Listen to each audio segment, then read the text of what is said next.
The Yumun's market buzzed with life every morning, a maze of stalls overflowing with goods and voices rising like a chorus. Women hawked their wares with fervor, the air thick with the aroma of spices, roasted corn and ripe fruits. But among the chatter and movement, one corner of the market stood eerily quiet.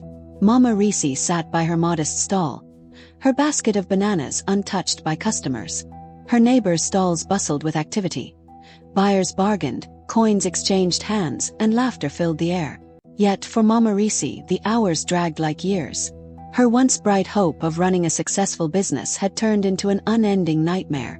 It had been 6 months since she started selling bananas, inspired by the booming success of other fruit sellers in the market. But while her competitors thrived, her sales dwindled. Day after day, she watched her bananas ripen and rot unsold. Her husband had warned her against venturing into the market business, claiming her poor luck would taint any venture. She hated to admit it, but he might have been right. On this particular day, Mama Risi's frustration boiled over. The few customers who approached her stall only glanced at her goods before moving to her rivals. "Why my stall? Why always mine?" she muttered bitterly. Her closest rival, Chioma, a plump, cheerful woman with an ever-present smile, sold her bananas in half the time it took Mama Risi to sell even a single bunch. Chioma's stall was adorned with colorful umbrellas, a neat arrangement of fruits, and an energy that seemed to pull customers in like bees to nectar. "Mama Risi, you never change," Chioma called out mockingly. "Maybe you should pray harder or find another business." The words stung, but Mama Risi bit her lip. She had prayed, days and nights spent on her knees, tears soaking her wrapper. She had even fasted for a week, hoping for divine intervention. But it seemed God had turned a deaf ear to her cries. That night, she lay on her mat, staring at the leaking roof of her small room. Her children were asleep in the corner, their soft snores mingling with the croak of frogs outside.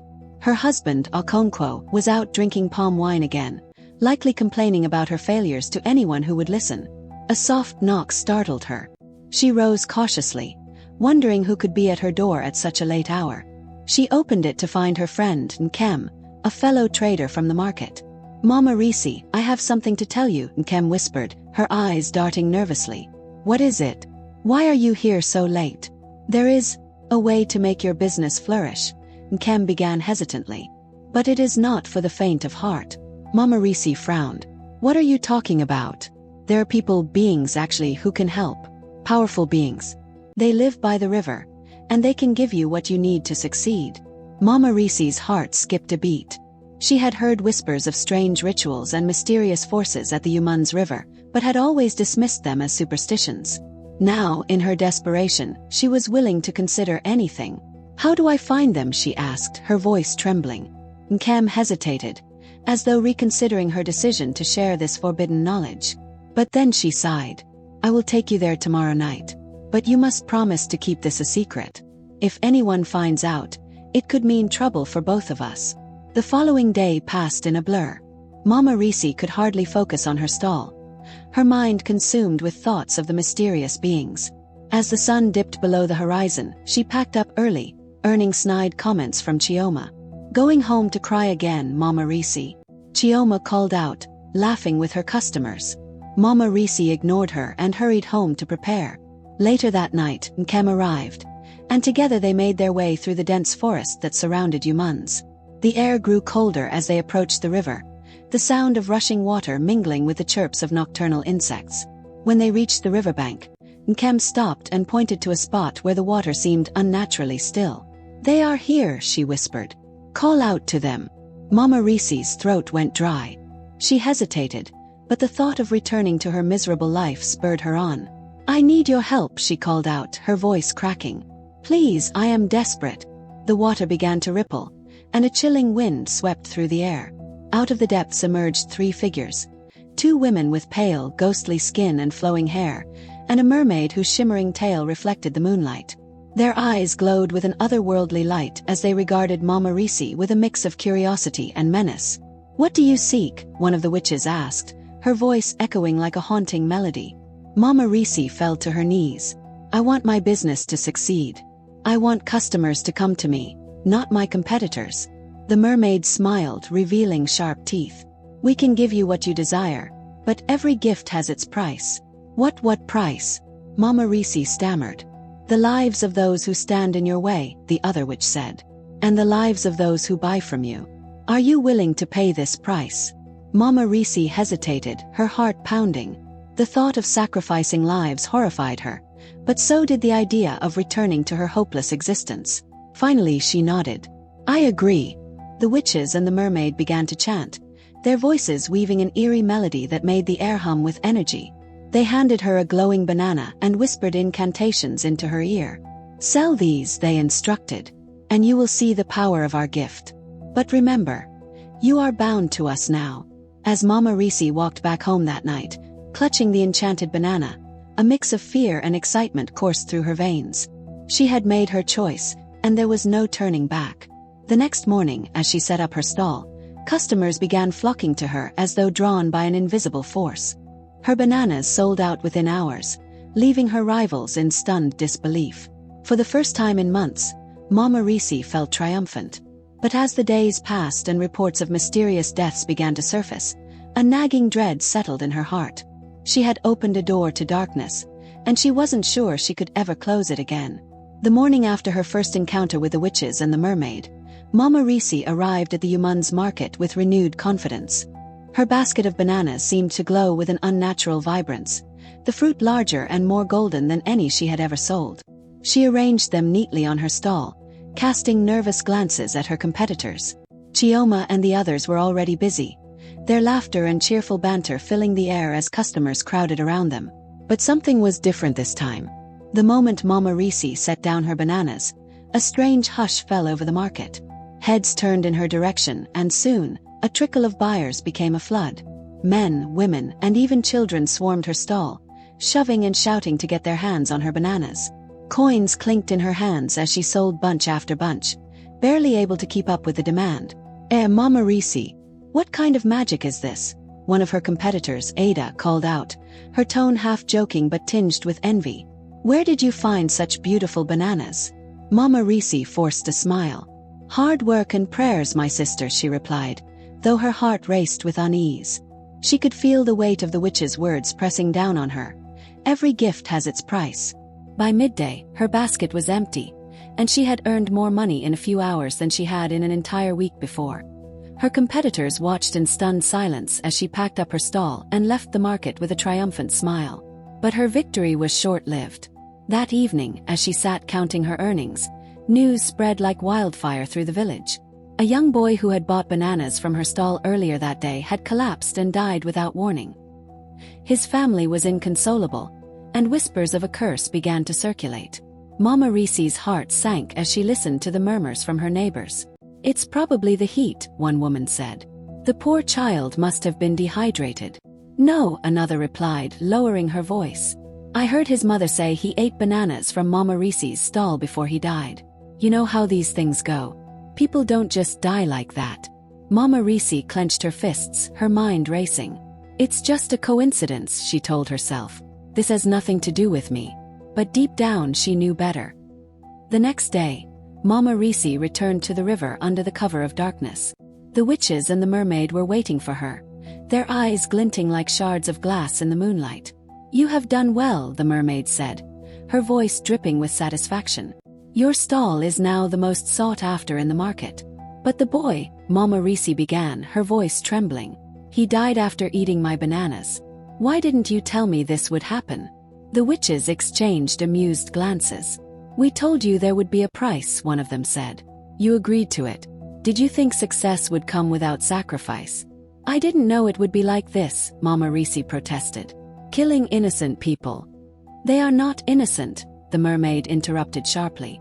Their lives are the currency of your success. Without their sacrifice, your prosperity would crumble. If you cannot stomach this, then return to your misery. The words stung, but Mama Risi knew she couldn't go back to her old life. She had tasted success, felt the thrill of being envied, and she wasn't ready to give it up. What do I need to do next? She asked, her voice steady despite the fear gnawing at her.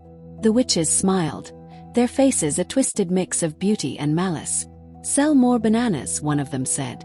We will continue to supply you with enchanted fruit. But remember, the more you succeed, the greater the sacrifices required. If anyone dares to challenge you, we will give you the power to deal with them." Mama Risi nodded, her resolve hardening. She had made her choice, and there was no turning back. Over the next few weeks, Mama Risi's stall became the talk of the market. Her bananas were unlike anything anyone had ever seen, sweet, golden, and irresistible. Customers abandoned other sellers to flock to her stall, leaving her competitors struggling to make ends meet. Chioma, once the queen of the market, watched in growing frustration as her customers dwindled. One afternoon, she approached Mama Risi, her cheerful demeanor replaced with thinly veiled hostility. "Mama Risi, what is going on here?" Chioma demanded. "Your bananas. There's something unnatural about them. How are you outselling all of us?"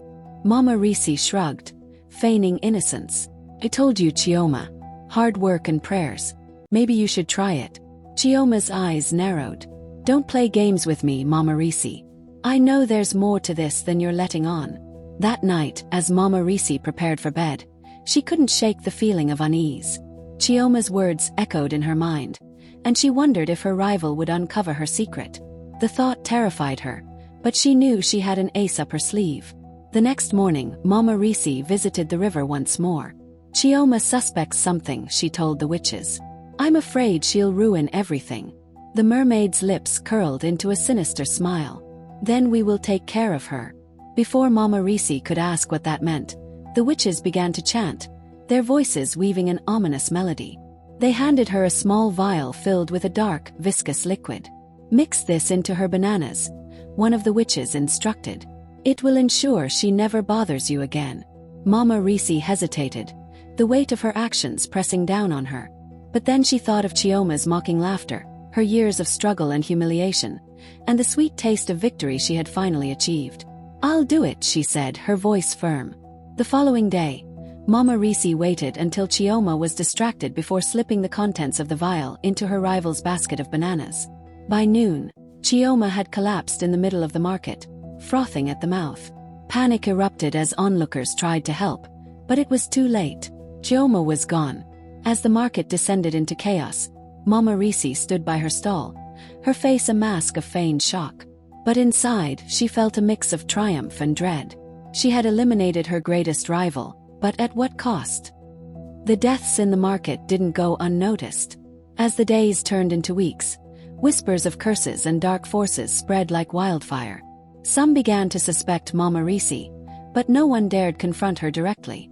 Unbeknownst to her, a blind herbalist named Ease, renowned for his spiritual insight, had taken notice of the strange happenings. He had lost a nephew to one of Mama Risi's bananas and was determined to uncover the truth. Mama Risi, unaware of the storm brewing around her, continued to enjoy her newfound success. But deep down, she knew her pact with the witches and the mermaid was only the beginning of a journey into darkness. The Yumon's market buzzed with tension in the days following Chioma's death. The once cheerful chatter of traders and customers was replaced with murmurs of fear and suspicion. Whispers about curses and dark forces swirled, but no one dared to speak openly. Meanwhile, Mama Risi's stall remained the center of attention. Her bananas were irresistible, drawing customers in droves despite the growing unease. Mama Risi reveled in her success, her pockets now heavy with coins and her rivals silenced, some by death, others by fear. But the weight of her secret gnawed at her. Each time she set up her stall, she couldn't shake the feeling that unseen eyes were watching her. She often glanced over her shoulder, her heart pounding at every shadow and every curious gaze. Despite her unease, the allure of wealth and power kept her going. She expanded her stall, adding bright cloths and decorations to attract even more customers. Her children, once dressed in tattered clothes, now wore fine wrappers and slippers. Her husband, Okonkwo, who had once mocked her failures, now boasted to anyone who would listen about his wife's success. "Risi is the queen of Yumon's market," he declared one evening. His voice slurred from too much palm wine. "No one can compete with her." Mama Risi forced a smile but said nothing. She knew better than to let her guard down, especially now that her success had drawn not just envy but also scrutiny. Unbeknownst to her, Ease, the blind herbalist, was watching. Though his physical eyes could not see, his spiritual sight was sharp. He had heard the stories of the strange deaths and the sudden rise of Mama Risi's fortune. When his nephew had died after eating one of her bananas, Ease had sensed a darkness surrounding her. Ease was no ordinary herbalist. He was known throughout the region for his wisdom and his ability to perceive things beyond the physical realm. Many had sought his help over the years, and he had always delivered. When the whispers about Mama Risi reached him, he decided it was time to act. One afternoon, Ease visited the market, his cane tapping rhythmically against the dusty ground. Though he could not see, he moved with purpose, guided by an inner vision. The market people greeted him respectfully, stepping aside to let him pass. When he reached Mama Risi's stall, he stopped and tilted his head as if listening to something only he could hear. "Mama Risi," he said, his voice calm but firm. "Your bananas smell sweet, but there is something else I sense. A bitterness, a darkness." Mama Risi froze, her heart pounding. "Ease, what are you talking about?" she asked, forcing a nervous laugh. "These are just bananas, nothing more." Ease tapped his cane against the ground. "Perhaps, but I have learned that things are not always as they seem. Tell me, Mama Risi, do you sleep well at night?" The question caught her off guard. "Of course," she lied. "Why wouldn't I?" Ease said nothing for a moment, then turned and walked away. "Be careful, Mama Risi," he called over his shoulder.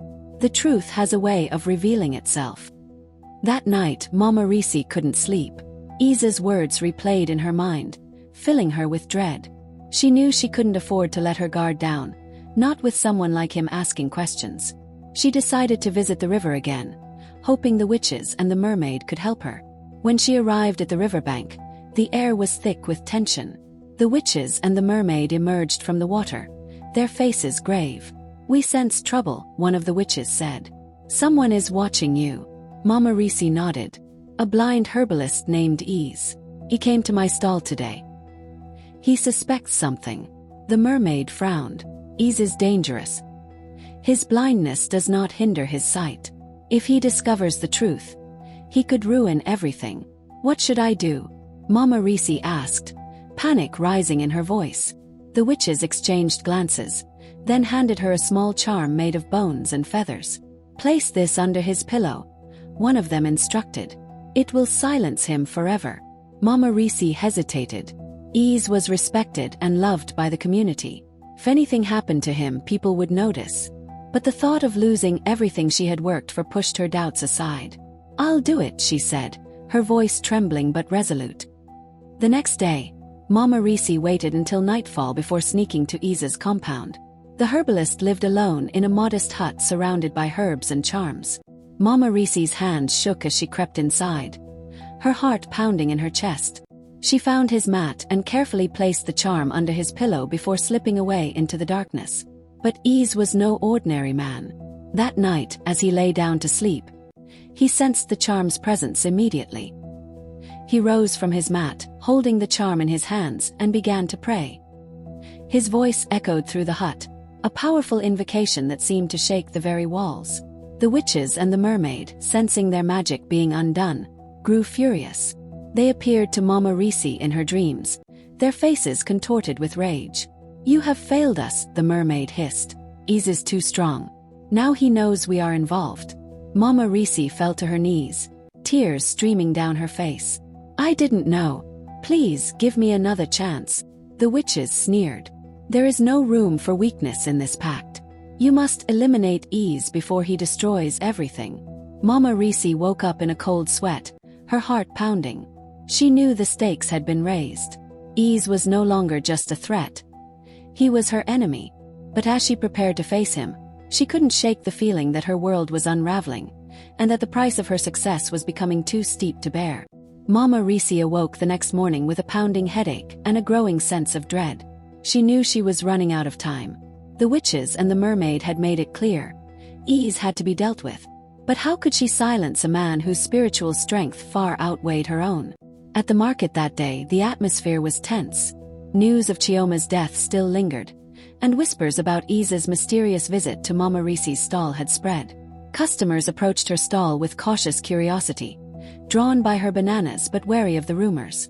Still, she sold her fruit with her usual charm, masking her fear with a bright smile. By midday, however, her composure began to crack. She noticed Ease standing at the edge of the market, his cane resting against his leg as he seemed to listen intently to the sounds around him. Though he said nothing, his presence unnerved her. She could feel his gaze, sharp and knowing, piercing through the veil of her lies. That evening, Mama Risi returned to the river, desperate for guidance. The witches and the mermaid were waiting, their expressions grim. "You have been careless," the mermaid said, her voice cold. "Ys is more powerful than we anticipated. If you cannot silence him, your pact will be broken, and the consequences will be dire." Mama Risi trembled. "What can I do? He is too strong for me to face alone." The witches exchanged glances before one of them spoke. "There is a way, but it will require a great sacrifice." "What sacrifice?" Mama Risi asked, her voice barely above a whisper. "The life of someone you love," the mermaid replied. "Offer us a blood relative, and we will give you the power to defeat Ys." Mama Risi's heart sank. The thought of harming her family was unbearable, but the alternative, losing everything and facing the wrath of the witches, was equally terrifying. I need time to think," she said, her voice shaking. The witches' faces darkened. "You don't have time," one of them hissed. "Choose or we will choose for you." The next day, Mama Risi avoided the market altogether. She stayed home, pacing the floor of her small compound as her mind raced. Her children played outside, their laughter a cruel reminder of what she stood to lose. Okonkwo, oblivious to her inner turmoil, lounged in the shade, humming a tune as he sharpened his machete. As the sun began to set, Mama Risi made her decision. She would not sacrifice her family. No matter what the witches and the mermaid demanded, she couldn't bring herself to harm the people she loved. Instead, she decided to confront Ys. If she could plead her case, perhaps he would spare her. She knew it was a gamble, but it was the only option she had left. That night, Mama Risi approached Ys's hut with trembling hands. The herbalist was seated outside, grinding herbs with practiced ease. Though he couldn't see her, he seemed to sense her presence immediately. "Mama Risi," he said, his voice calm. "I was expecting you." She froze, her heart pounding. You were." Ys nodded. "The spirits have been speaking to me. They told me of the darkness that surrounds you." Mama Risi fell to her knees, tears streaming down her face. "Please, Ys, you have to understand. I didn't want any of this. I was desperate. My business was failing and my family was starving. I had no choice." Ys sighed, his expression filled with pity. "Desperation can lead even the best of us down dark paths. But you must take responsibility for the choices you've made. The lives lost cannot be undone." "I didn't mean for anyone to die," Mama Risi sobbed. "I just wanted to feed my family. The witches and the mermaid offered you wealth, but at what cost?" Ys asked, his voice firm. "Your soul is at stake, Mama Risi. If you continue down this path, you will lose more than you can imagine." Mama Risi's shoulders slumped. "What can I do? How can I fix this?" Ys stood and placed a hand on her shoulder. "You must break the pact. It will not be easy, and the witches will not let you go without a fight. But if you are willing, I will help you." The next morning, Ys and Mama Risi set out for the river. The journey was arduous, the weight of their mission heavy on their minds. When they reached the water's edge, Ys began to chant, his voice resonating with power. The witches and the mermaid appeared, their faces twisted with rage. "You dare to betray us, Mama Risi," the mermaid hissed. "She has come to break the pact," Ys said, his voice unwavering. "Your hold on her ends today." The witches laughed, their voices echoing like thunder. "You think you can defy us, old man? You are no match for our power." But Ys was prepared. He held up a bundle of herbs and charms, their energy crackling in the air. "The spirits are stronger than your darkness," he said. "Your reign ends here." A fierce battle ensued, the river churning violently as the witches and the mermaid unleashed their fury. Ys stood his ground, his chants growing louder and more powerful with each passing moment. Mama Risi watched in awe and terror, her heart pounding as the forces of light and darkness clashed before her. Finally, with a deafening roar, the witches and the mermaid were banished, their forms dissolving into the water. The river calmed, and an eerie silence fell over the scene. Ys turned to Mama Risi, his face lined with exhaustion. "It is done," he said. "But your journey is not over. You must atone for the lives lost and rebuild your life with honesty and integrity. Mama Risi nodded, tears streaming down her face. She knew the road ahead would be difficult, but for the first time in months, she felt a glimmer of hope. The banishment of the witches and the mermaid did not erase the scars of Mama Risi's choices. Though she was free from their influence, the weight of the lives lost and the destruction caused by her greed lingered. As she and Ease walked back to the village, the air was heavy with silence. Mama Risi's thoughts churned with guilt, shame, and a desperate hope for redemption. Ease spoke as they approached the edge of the village. The spirits have granted you a second chance, but your path will not be easy. You must confess your deeds to the people and seek their forgiveness. Only then can you truly begin to heal. Mama Risi stopped in her tracks, fear gripping her heart. Confess. Do you know what they'll do to me? They'll banish me, or worse. Ease turned to face her. His unseeing eyes filled with an otherworldly intensity. Hiding from the truth will only prolong your suffering. If you truly want to atone, you must face the consequences of your actions. The next morning, Mama Risi stood in the center of Yumun's market, her heart pounding as a crowd gathered around her. The market, once filled with laughter and the sounds of trade, now buzzed with suspicion and unease. Traders and customers alike whispered among themselves, their gazes fixed on the woman who had become both a mystery and a menace. With trembling hands, Mama Risi raised her voice. My people, I have something to confess. The crowd fell silent, their murmurs replaced by a heavy tension. For months, I have been under the influence of dark forces, she began, her voice cracking. I went to the river and made a pact with witches and a mermaid. They gave me power to attract customers, but the price was the lives of my competitors and my customers. Gasps rippled through the crowd. Some people stepped back, their faces twisted in fear and disgust. Others stared at her with a mix of shock and disbelief. It was my bananas that poisoned Chioma, Mama Risi continued, tears streaming down her face. And many others who have died in recent months.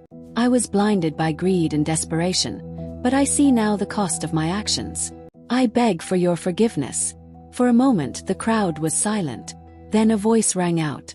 You deserve to die for what you've done. Another voice shouted. You brought curses to our market. The crowd began to surge forward, their anger boiling over. But before they could reach her, Ease stepped in front of Mama Risi, his presence commanding silence. She has confessed her sins, Ease said, his voice calm but firm. Let the spirits be the judge of her fate. Vengeance will not bring back the lives that were lost. The crowd hesitated, their anger tempered by the respect they held for the herbalist. Slowly, they began to disperse, though the air remained thick with resentment and mistrust. In the days that followed, Mama Risi worked tirelessly to make amends. She sold her stall and used the money to compensate the families of those who had died. She sought out the relatives of her competitors, offering heartfelt apologies and whatever support she could provide. Ease continued to guide her, teaching her the ways of the spirits and helping her find peace within herself. Though many in the village still shunned her, a few began to see her efforts as genuine. They watched as she worked in the fields, her hands blistered and her body weary, determined to rebuild her life from the ground up. Months later, the market began to thrive once more. The shadow of death that had loomed over it was gone, replaced by a renewed sense of community and hope. Mama Risi, now humbled and repentant, found a new purpose in helping others. She started a small farm, growing bananas and other crops, but this time, she relied only on her own hard work and the blessings of nature. One day, as she walked through the market, she heard a child call out, Mama Risi. She turned to see a young boy holding a basket of bananas. Can you help me carry these? He asked, smiling shyly. Mama Risi hesitated, her heart heavy with memories of the past. But then she nodded, taking the basket from the boy and placing it on her head. As she walked alongside him, she felt a small spark of hope. Perhaps, she thought, redemption was not an endpoint but a journey, a path she would walk for the rest of her life. Ease, sitting outside his hut, smiled as if sensing her thoughts. The spirits are watching, he murmured to himself. And they are pleased. And so, Mama Risi's story became a cautionary tale in Yumun's, a reminder of the dangers of greed and the power of redemption. Though her journey was far from over, she had taken the first steps toward healing, not just for herself but for her community as well. Please subscribe to this channel for more interesting African story. Thanks for watching.